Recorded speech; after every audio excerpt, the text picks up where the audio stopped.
thermostat replacement. You take the battery tray out and the battery, disconnect the battery.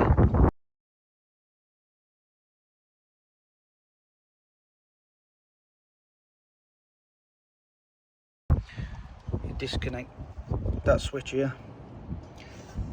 You can also take the heat shield off, the top one and the one that sits down here.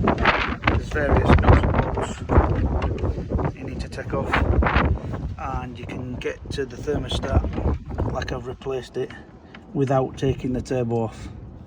Let me get a better picture, see if you can get it. That's the new one I've fitted. You have to undo that pipe at the back. There's that pipe as well, this one. And if you go underneath, you can just release it so that you've got a bit of wiggle room to get it off of the old thermostat. This one here, there's a bolt for it there,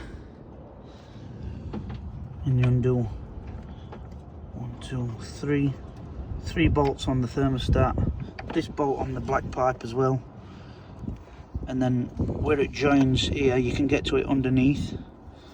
It's just a clip on a hose. Undo that, take that pipe off, thermostat, you wiggle it sort of towards the back and you can get it out through this way.